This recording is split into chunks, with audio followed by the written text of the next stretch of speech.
Hey guys, it's Goldhawks, and today I have another video for you. I'm sorry I wasn't able to upload in the afternoon like I said, but I overslept, and there's nothing I can really do about it. However, I've brought one to you at 1 a.m., so close enough, right?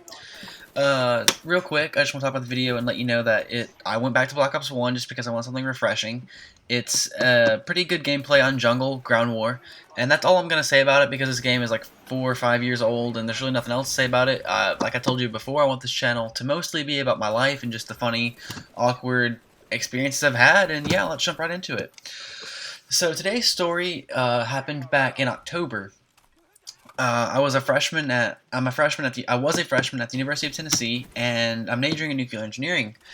At first, I wasn't sure if the university was right for me, and the university, Penn State, was looking really good to me, and I thought about transferring. So about 2 days before we had fall break, which was in like October 15th, October 16th, I was like, man, I don't know if I want to be here. I have a great roommate.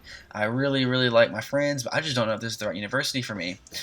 So I scheduled an appointment to meet with a counselor. I talked through it with them, and they told me to go toward the university. And if that's what I think is the right place for me, that's where I should be. So I was like, all right, I'm going to do it. So I called Penn State. I sent in my transcripts. I sent in my ACT score. I sent in everything I needed to do. And they're like, come visit the campus. Let's get you set up. And I was like, all right, all right. So I called my grandmother because I live with her, and I said, hey, I really want to go visit Penn State this weekend. Is that okay with you? I'll stay with my friend who I graduated with from high school. He's a freshman there. Help me stay in his dorm. And she's like, yeah, Gold Hawks, if that's what you think is best. Yeah, I want you to be happy. And I was like, all right. So the weekend rolls around. I drive home. This is Thursday night. I drive home. My tour was supposed to be for Friday and Saturday. I go home Thursday night.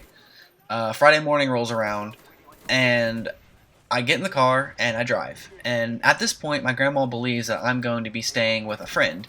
However, I actually had no one I was going to stay with. That was a complete and utter lie because I knew if I told her that I didn't have anyone to stay with, she wouldn't let me. However, I did have a bunch of money to spend on a hotel, so I wasn't too worried about my lodgings. It's an 11-hour drive from where I live in Tennessee. And about 5 hours into it, I was like, man, I have really got to find a place to stay. It's just, and I don't want to spend the money on a hotel. So I did what any poor college student would, and I made a Craigslist post. I said, "Hey, I have a tour with Penn State on Friday. I actually need one place to stay for the night. I'll give you a little bit of money." I got 5, 6, 7 emails, and they were all asking me for sex. One guy was really nice, and he's like, "Hey, if you give me a blowjob, I'll let you use my car. I'll drive you wherever you need to go around campus." So obviously, I just deleted that email. I was already 6 hours into the trip, so I couldn't just go home, and I was prepared to sleep in my car, but even though I didn't want to. So I deleted his email. Got another email that's like, "Hey, if you stay with me, you can have sex with me. If you stay with me, you have to have sex with me." It was another guy, and I was just sitting there thinking, "God damn!" Like seriously, like in my post, I was as professional as I could have been. Like I made it clear, I was not interested in having sex with anyone. I just wanted a place to stay, and so I resume driving, and about another 2 hours into the drive. So at this point, I'm 8 hours in, give or take, and I still have 3, 4 hours left to go. And it's storming really bad, so that slowed me down. That probably added another 2 hours to the trip. I get an email, and it's really professional. I mean, really professional. It was titled "Spare Bedroom," and the guy said, "Hey, my name's Trevor. I have a spare bedroom for you. I've got an air mattress I can blow up for you if you decide to stay with me. I've got Wi-Fi for you to use. Just pay me $30, and that's good."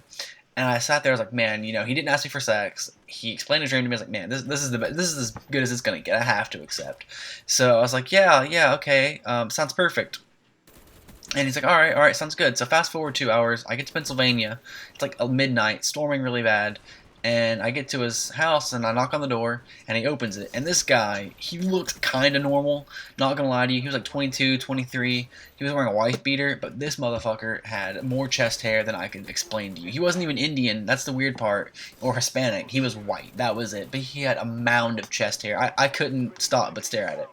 So I was like, hey, it's Goldhawks, the guy you've been talking to about the room. Can I come in and see your house just to make sure I want to stay here and it's clean? He's like, yeah, no problem. So I look around his house, and he has a whiteboard in the living room with an old like convention table and 2 old metal chairs. That's it.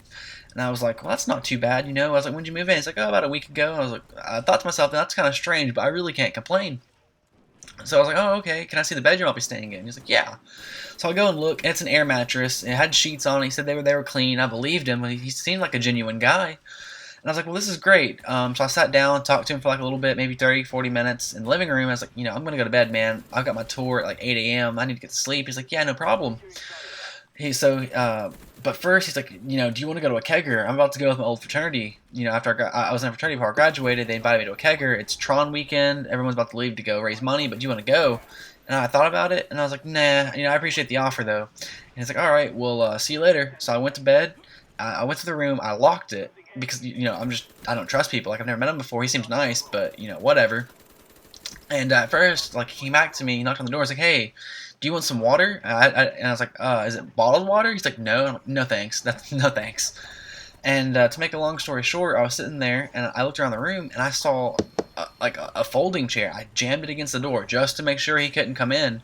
And I also had a Snapple bottle in my bag from when I stopped at the gas station. I broke it on the windowsill and hid it behind the bed. I was prepared to fight for my life if it came down to it.